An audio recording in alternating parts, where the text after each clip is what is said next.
Salam sejahtera untuk kita semua.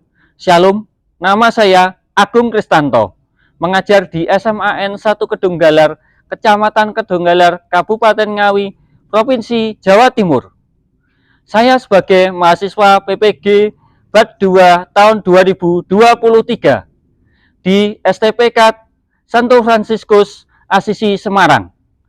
NIM PPG 232080003. Perkenankanlah saya akan menampilkan video pembelajaran PPL UKIN 2023 dilaksanakan di SMAN 1 Kedunggalar dengan tema Gereja yang Apostolik. Selamat siang anak-anak, bagaimana Siang, kabarnya? Kabarnya baik. Baik. Rio, bagaimana kabarnya Yo? Baik, Pak. Ya. Michelle? Baik. Baik.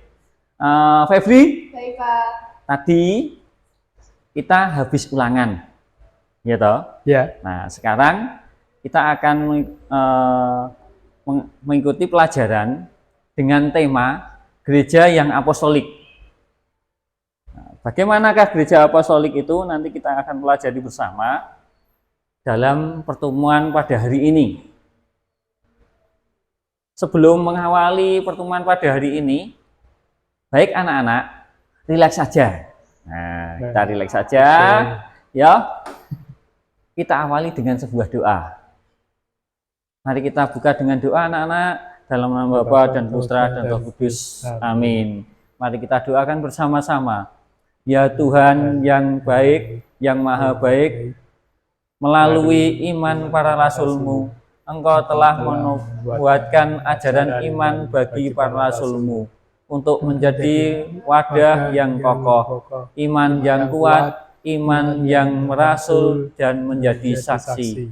Teristimewa pada pertemuan ini kami akan belajar tentang sifat gereja yang apostolik, gereja yang merasul. Semoga kami menjadi rasul seperti para murid perdana-Mu yang setia menjadi saksi-Mu dalam situasi apapun. Demi Kristus Tuhan dan pengantara kami. Amin. Dalam nama Bapa dan Putra dan Roh Kudus. Amin. Anak-anak, setelah kita berdoa, nah, di sini ada kesulitan tidak? Atau ada hambatan tidak pada tugas yang kemarin waktu tema gereja yang sifat gereja yang Katolik di tengah keluarga, di tengah lingkungan, di tengah masyarakat? Rio, bagaimana Yo? Ada kesulitan? Tidak ada, Pak. Tidak ada. Sudah dikerjakan? Sudah. Sudah dikumpulkan? Belum. Oh ya, nah, nanti ya dikumpulkan ya, Ya, karena Pak. saya akan nilai. Misal sama siapa? Febri kelihatannya sudah saya lihat tadi lewat WA saya. Baik, mungkin ada kesulitan apa? Apa ya? Yang sudah dikerjakan? Rasanya tidak? Tidak ada, Pak. Baik. Selanjutnya, marilah kita lanjutkan dengan gereja yang apostolik. Berkaitan dengan materi ini, ada 1-2 pertanyaan yang akan saya sampaikan kepada kalian. Menurut kalian, nah, sifat gereja yang apostolik itu seperti apa? Nah, gereja yang apostolik. Silakan kalian buka HP kalian, gadget kalian. Nah, silakan buka gadget kalian. Nah, ini berkaitan dengan tipek, ya, gadget kalian. Tipek. Jadi menggunakan alat teknologi. Gereja yang apostolik seperti apa toh? Menurut saya. Nah, di situ kan sudah ada, gitu. Gereja apostolik itu gereja yang merasul. Nah, gereja yang merasul itu seperti apa? Menurut kalian? Bagaimana? Mungkin Michelle?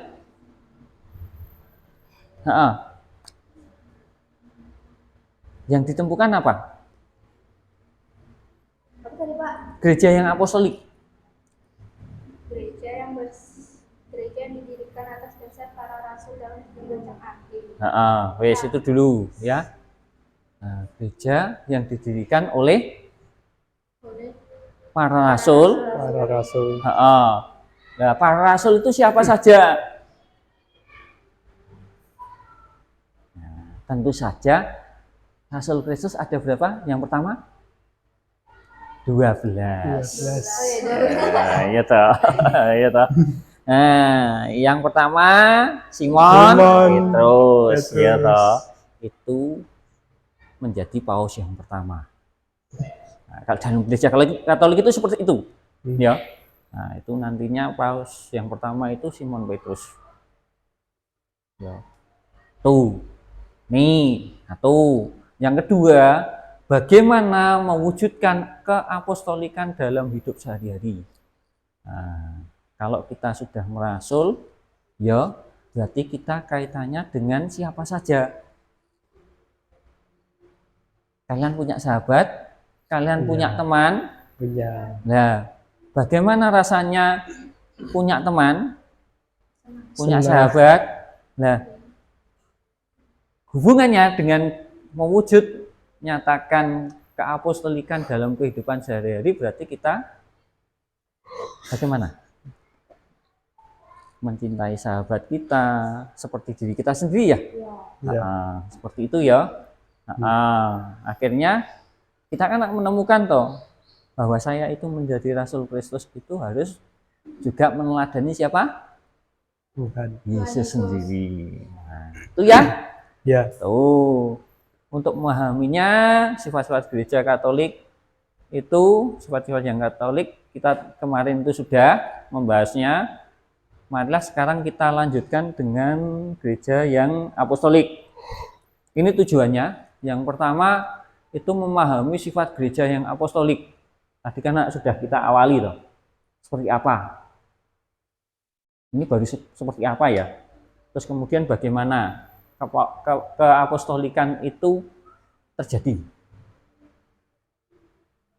Ya, harapannya nanti kita dapat mengambil bagian dalam mewujudkan keapostolikan gereja itu dalam kehidupan sehari-hari. Rasanya itu kita sudah lakukan. Tapi bagaimana kita itu bisa merumuskannya dalam keapostolikan gereja itu sendiri. Sampai sini sudah paham? Nah, nanti kita akan dalami ya.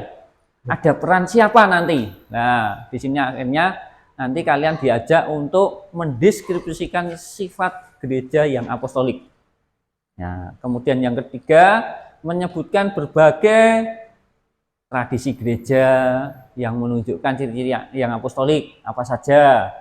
Nah, terus kemudian menguraikan usaha-usaha gereja dalam mewujudkan sifat-sifat yang apostolik pada zaman ini.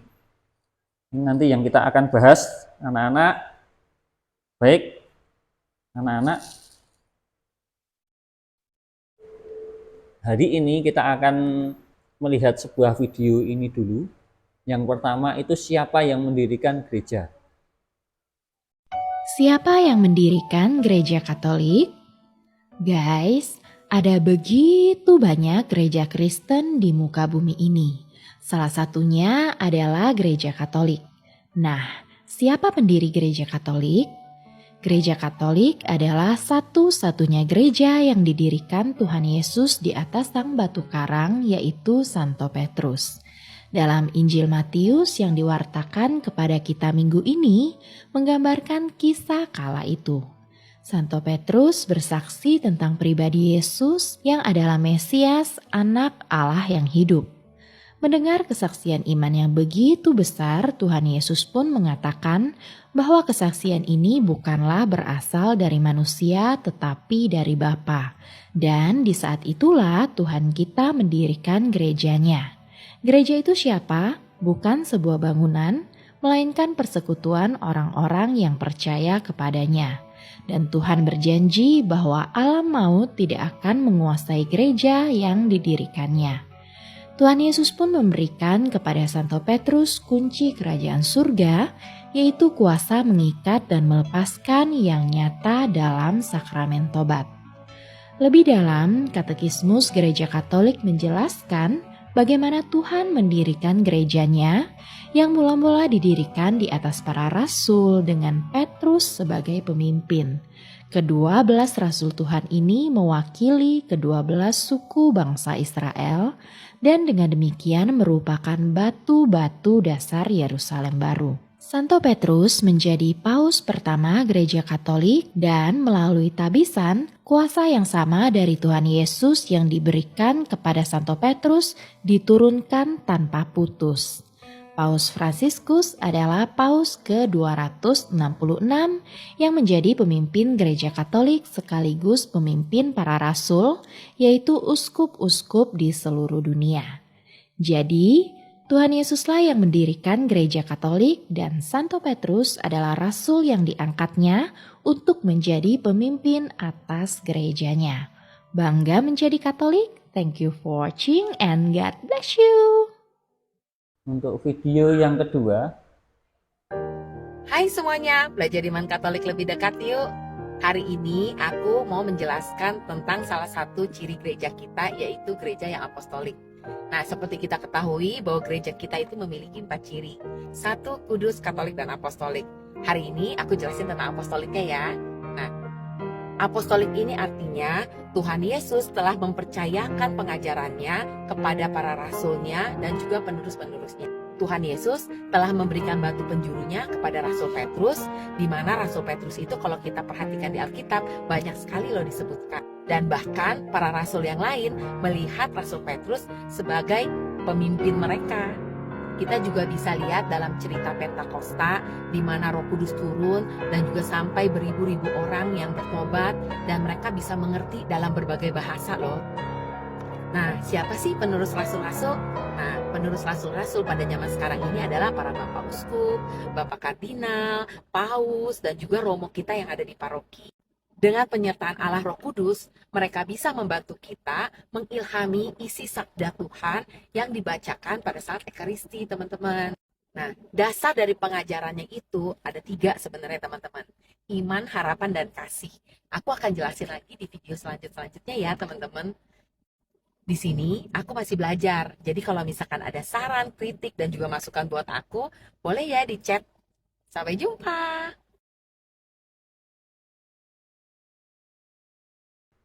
baik anak-anak, gini, ada satu pertanyaan.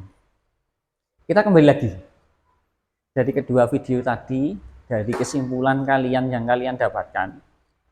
Kalian menemukan apa toh menurut saya itu gereja yang apostolik itu?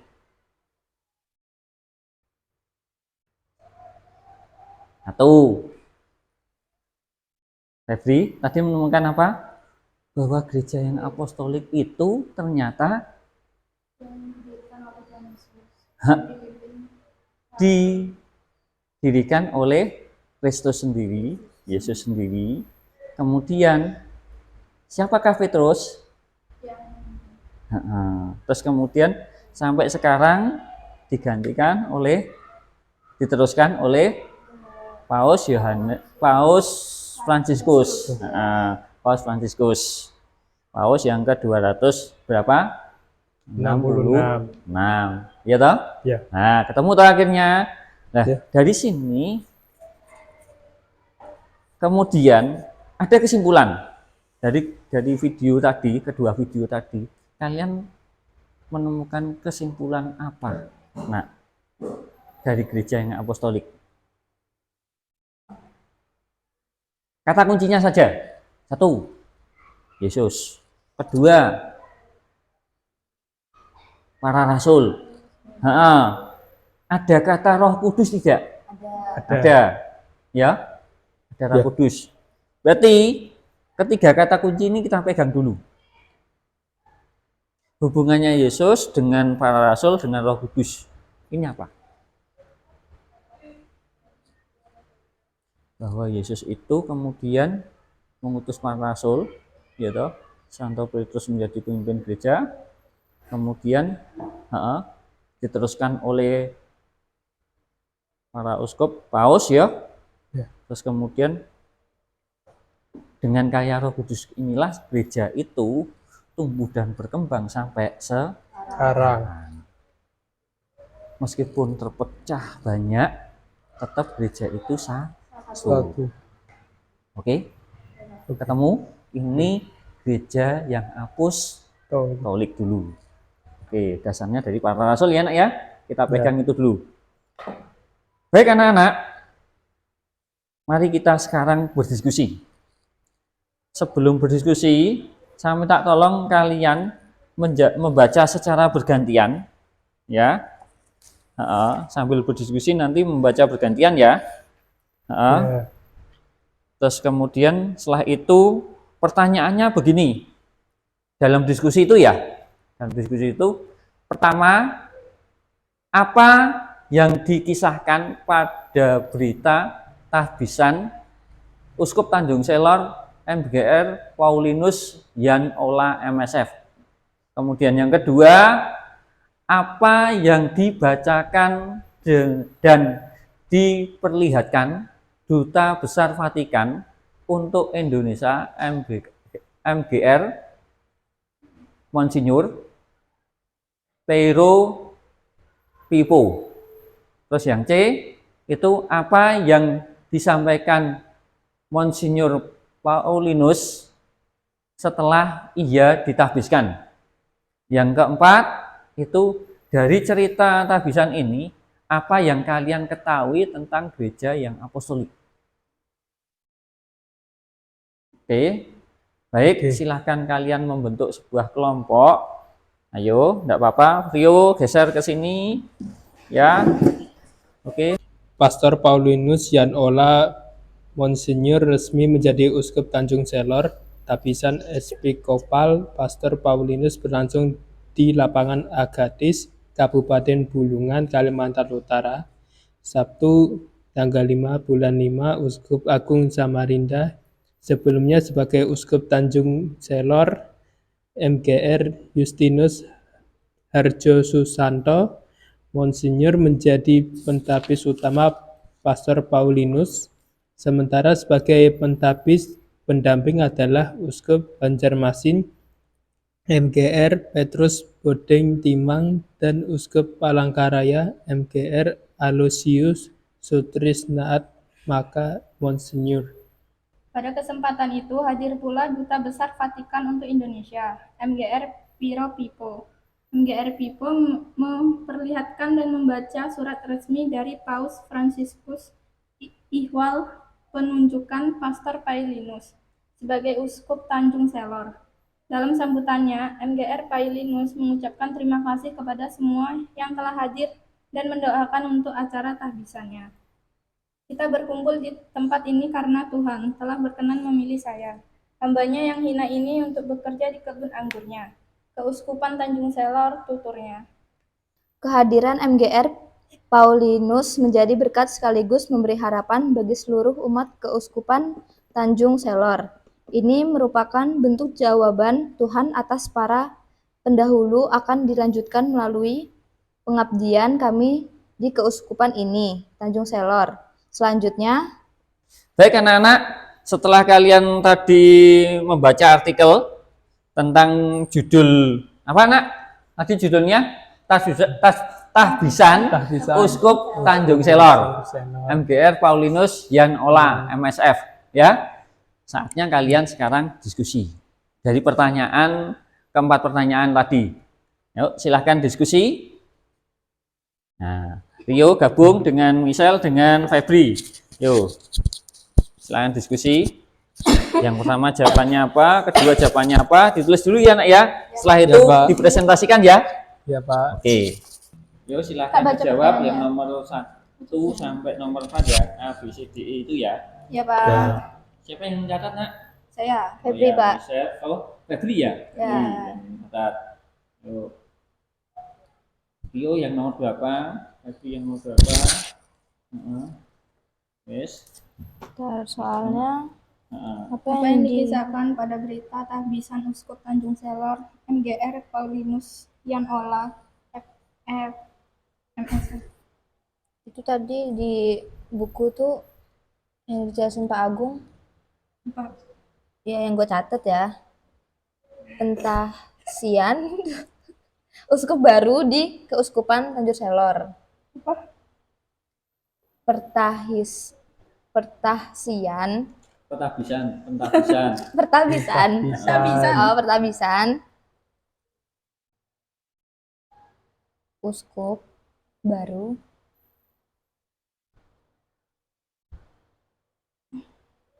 di Keuskupan Tanjung Selor.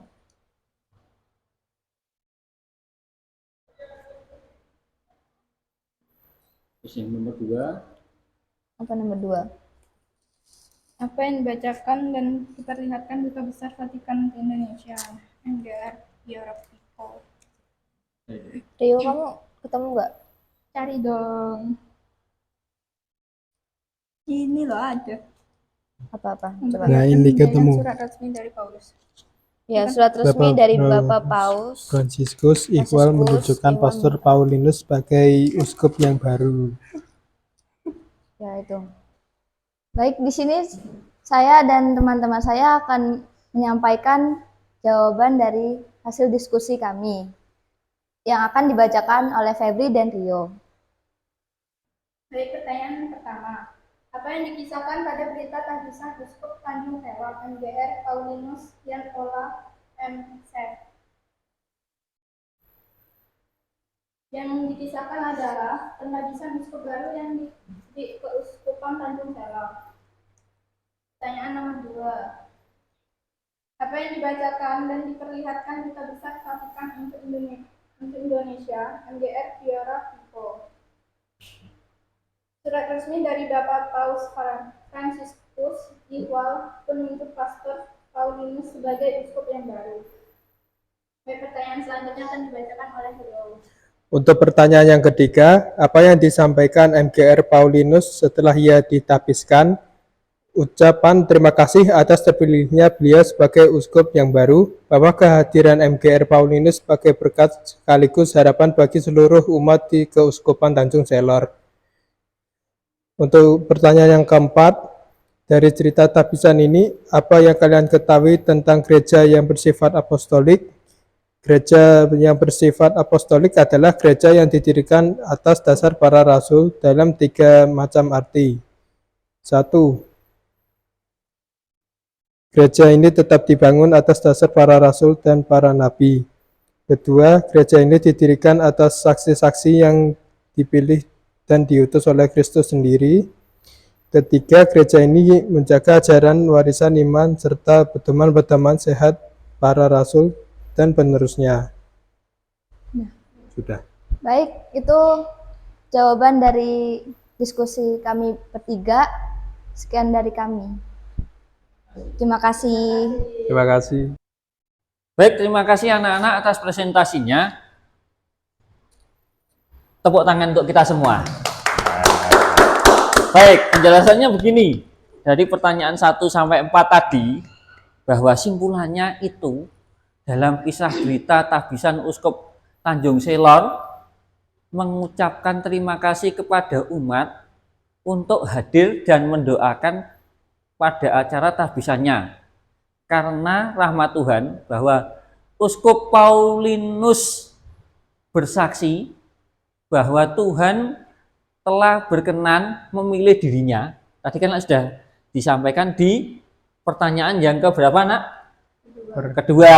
Nah, sama ketiga ya. Nah, kedua dan ketiga. Memilih dirinya seorang hamba yang hina untuk bekerja di kebun anggurnya di Keuskupan Tanjung Selor. Nah,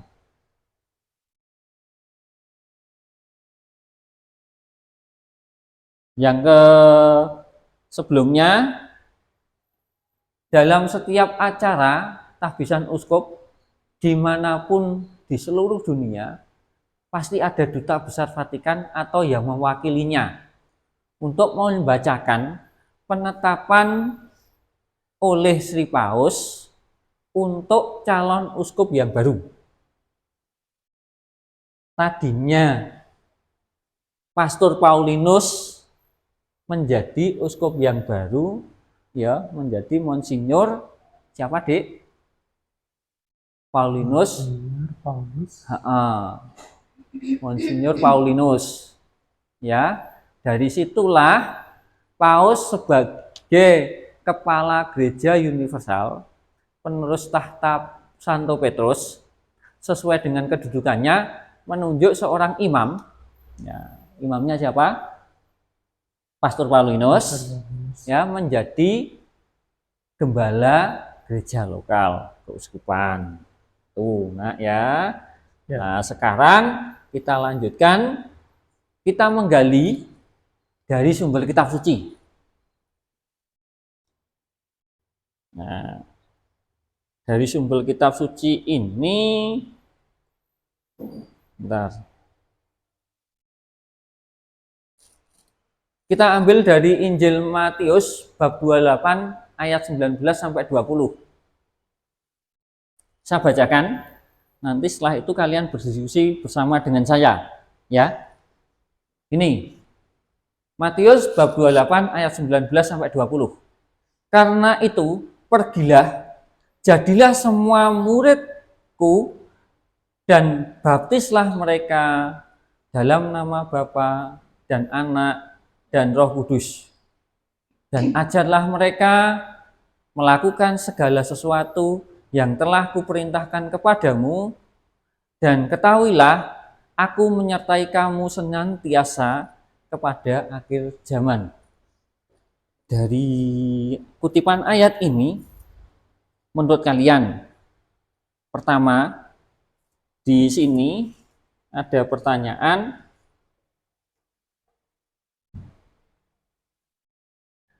apa yang dimaksud dengan gereja yang bersifat apostolik? Yang bersifat apostolik. Nah, mari kita jawab sama-sama. Yang pertama, bahwa gereja yang bersifat apostolik itu ternyata merupakan warisan iman gereja. Nah, dari mana kok menjadi warisan iman gereja? Bahwa di sini ditulis dalam kitab suci dan tradisi suci, dilestarikan, ya, dilestarikan, diajarkan dan diwariskan oleh para rasul. Alurnya seperti itu, anak-anak, ya. Nah, terus akhirnya dibangun atas dasar para rasul dan para nabi, dengan Kristus yang menjadi yang sebagai batu penjurunya. Yang kedua, pertanyaan yang kedua itu, mengapa gereja Katolik mementingkan hubungan historis terus-menerus antara para rasul dan penganut mereka, yaitu para uskup? Bahwa di sini gereja Katolik mementingkan historis turun-temurun antara para rasul dan pengganti mereka, yaitu uskup. Dengan demikian, ya, menjadi jelas mengapa gereja Katolik tidak hanya hal ajaran dan eksistensinya pada kitab suci saja, melainkan juga pada tradisi suci, misalkan Natal, Paskah, kemudian apalagi banyak yang lainnya, ya. Dan magisterium gereja sepanjang masa. Apa itu magisterium gereja? Nah, nanti kita akan bahas, ya. Terus kemudian di bawah ini, nah, tadi ada kata-kata Roh Kudus tidak? Ada. Ya, di awal kan kita sudah toh. Mari kita pegang satu kata lagi, yaitu Roh Kudus. Bahwa di sini Roh Kudus, Roh kebenaran, ya, magisterium itu otoritas mengajar. Bahwa di sini gereja yang dipercayakan kepada para rasul dan penerus mereka berkewajiban untuk melestarikan, mengajarkan, membela, dan mewariskan warisan iman. Kita punya warisan iman, ya, ternyata. Gitu. Meskipun apapun gerejanya, ternyata kita punya, meskipun apapun agamanya, punya warisan iman dari pendahulu kita. Ya, enggak? Ya. Akhirnya kan seperti itu, ya. Kita nemukan, ya. Terus, nah disinilah peran Roh Kudus. Roh Kudus itu melindungi gereja dari kesalahan dalam otoritas pengajarnya. Yesus mengutus para rasul dan bersabda, "Pergilah, ajarilah semua bangsa dan baptislah mereka atas nama Bapa dan Putra dan Roh Kudus, dan ajarlah mereka menaati segala sesuatu yang telah kuperintahkan kepadamu." Ini ya. Nah, dari sini perintah resmi Kristus di pertanyaan selanjutnya tadi, apa peran Roh Kudus bagi gereja Katolik yang apostolik? Tadi sudah ya, ada roh kebenaran. Kemudian apa lagi, Nak? Nah, di sini ya, Nak. Nah, nah ini ya, katanya dengan otoritas mengajar ya. Magisterium itu otoritas mengajar ya. Nah, itu. Kemudian yang keempat, apa yang diperintahkan Yesus kepada para rasulnya? Sudah sangat jelas bahwa perintah resmi Kristus untuk mewartakan kebenaran yang menyelamatkan itu oleh gereja diterima dari para rasul dan harus dilaksanakan sampai ke ujung bumi. Gereja terus-menerus mengutus para rasul, ya, para pewarta, sampai gereja baru terbentuk sepenuhnya untuk melanjutkan karya pewartaan Injil. Apakah sekarang sudah? Nah, inilah refleksi kita. Oke, bahwa di sini gereja sekarang sama dengan gereja para rasul. Bahkan identitas gereja sekarang mempunyai kesatuan dan kesamaan fundamental dengan gereja para rasul. Begitu ya, Nak ya? Nah, di sini kita akhirnya bahwa Yesus mengutus para rasul. Kesimpulannya itu satu. Kedua, perintah resmi Kristus diterima dari para rasul dan harus dilaksanakan sampai ke ujung bumi. Apakah harus menurut agama kita? Tentu saja tidak. Kita harus mengatakan lewat perbuatan baik kita, tingkah laku kita, itu yang penting, ya. Terus gereja terus-menerus mengutus para rasul, para pewarta, sampai gereja-gereja baru terbentuk sepenuhnya untuk melanjutkan karya pewartaan Injil. Injil itu apa artinya? Kabar sukacita. Nah, ya itu ya. Terus gereja yang apostolik berarti gereja yang berasal dari para rasul dan tetap berpegang teguh pada kesaksian iman mereka. Terus kemudian yang mengalami secara dekat peristiwa Yesus, akhirnya sampai ke kita. Kita akannya sekarang bisa menjadi saksi Kristus. Cocok tidak? Nah, apakah kalian siap menjadi saksi Kristus? Siap. Oke. Nah, hubungan historisnya ini antara gereja para rasul dan gereja menyangkut seluruh gereja dalam segala bidang pelayanan. Apapun pelayanannya, Nak. Ya, apapun pelayanannya, entah itu kesehatan, pendidikan, kemudian dan lain sebagainya ya. Banyak sosial, kemasyarakatan. Nah, gereja bersifat apostolik berarti gereja sekarang mengaku diri sama dengan gereja perdana, yakni gereja para rasul. Berkumpul, ya, berdoa bersama, itu penting ya. Kemudian membagi harta kita untuk yang miskin dan papa, terasing, itu penting ternyata ya. Gereja tetap berkembang di bawah bimbingan Roh Kudus. Kemudian, ya, tetap berpegang pada gereja para rasul sebagai norma imannya. Oke. Nah, di sini gereja disebut apostolik karena gereja berhubungan dengan para rasul yang diutus oleh Kristus. Gereja sekarang sama dengan gereja para rasul. Kemudian berbagai tradisi gereja yang menunjukkan ciri apostolik satu. Berarti karena ada toh di awal pertanyaannya itu toh. Nah, perjamuan atau pemecahan roti.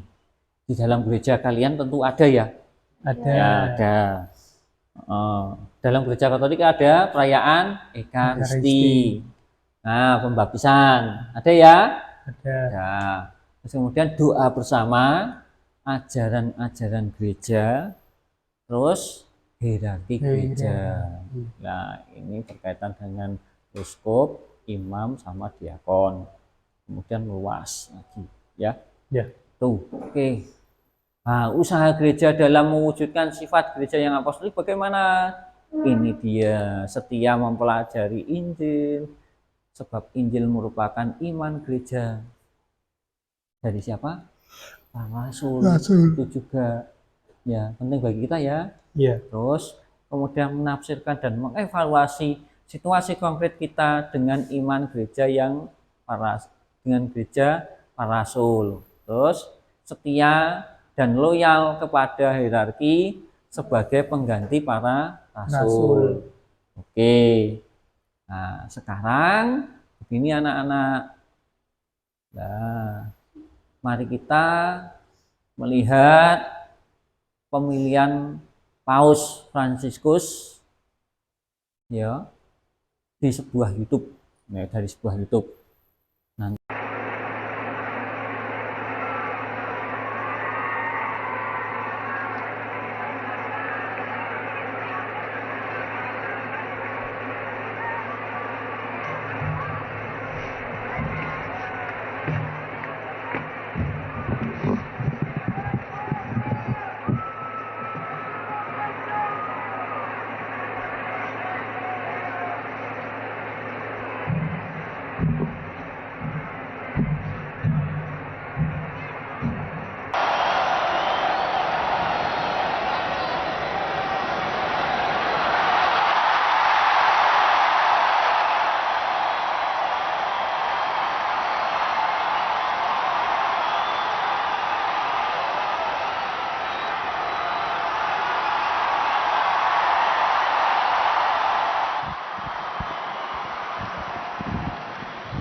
Annuncio vobis gaudium magnum, habemus papam.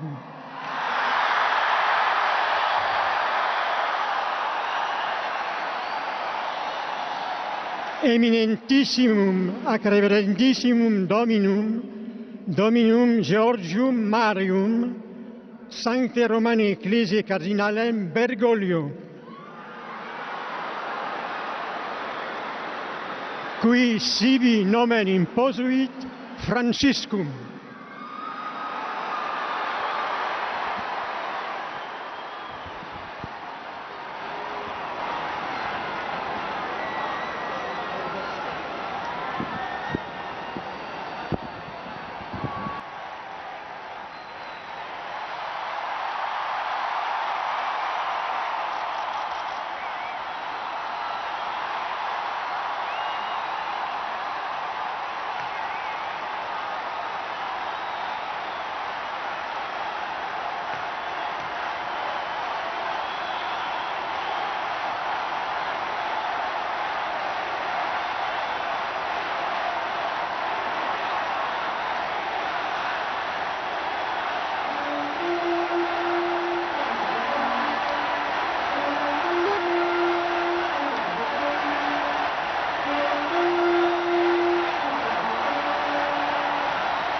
Fratelli e sorelle, buonasera. Grazie. E prima di tutto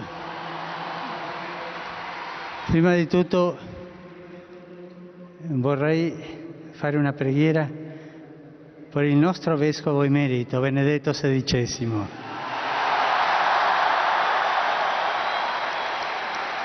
Preghiamo tutte insieme per lui, perché il Signore lo benedica e la Madonna lo custodisca. Padre nostro che sei nei cieli, sia santificato il tuo nome, venga il tuo regno, sia fatta la tua volontà, come in cielo così in terra. Dacci oggi il nostro pane quotidiano e rimetti a noi i nostri debiti, come noi lo rimettiamo ai nostri debitori, e non ci indurre in tentazione, ma liberaci dal male. Ave Maria, piena di grazia, il Signore è con te, sei benedetta tra le donne, e benedetto il frutto del tuo seno, Gesù. Santa Maria, Madre di Dio, prega per noi peccatori, adesso è l'ora della nostra morte. Amen. Gloria al Padre, e al Figlio, e allo Spirito Santo, come era nel principio, e ora e sempre, nei secoli dei secoli. Amen. E adesso incominciamo questo cammino, vescovo e popolo, questo cammino della Chiesa di Roma, che è quella che presiede nella carità tutte le chiese, un cammino di fratellanza, d'amore, di fiducia fra noi. Preghiamo sempre per noi, l'uno per l'altro. Preghiamo per tutto il mondo, perché ci sia una grande fratellanza. Vi auguro che questo cammino di Chiesa che oggi incominciamo, e chi mi aiuterà è il mio cardinale vicario qui presente, sia fruttuoso per la evangelizzazione di questa tanta bella città.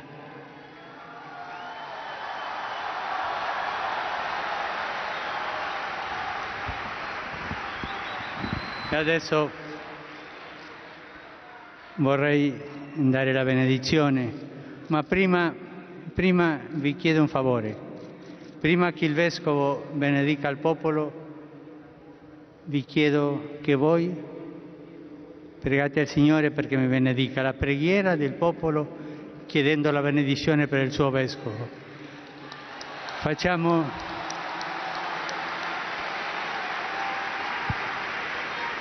in silenzio questa preghiera di voi su di me.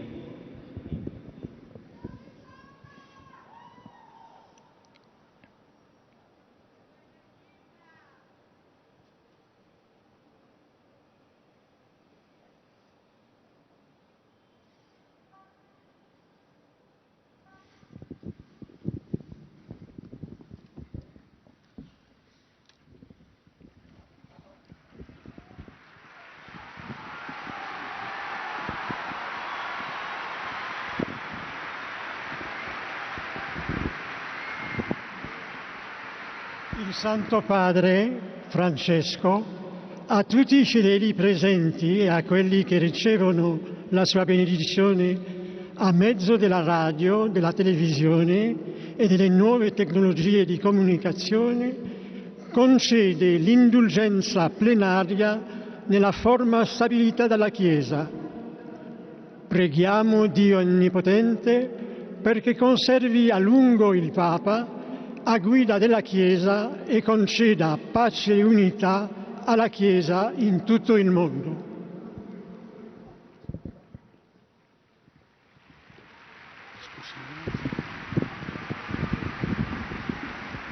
Adesso vi darò la benedizione a voi e a tutto il mondo, a tutti gli uomini e donne di buona volontà.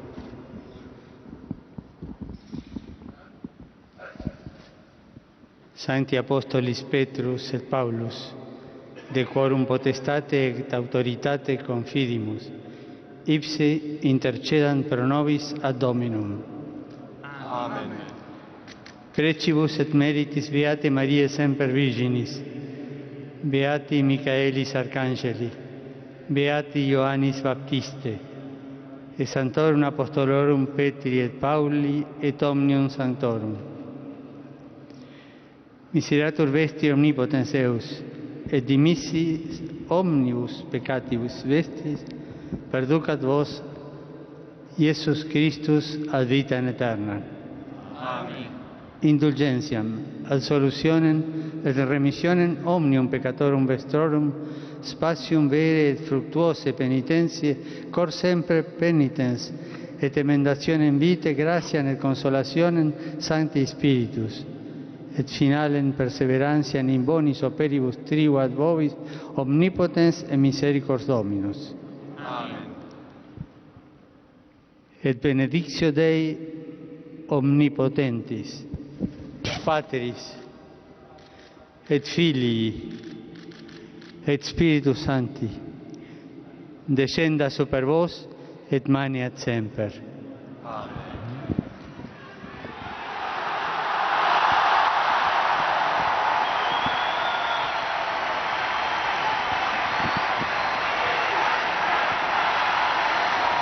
Baik anak-anak, nah tugas kalian itu begini.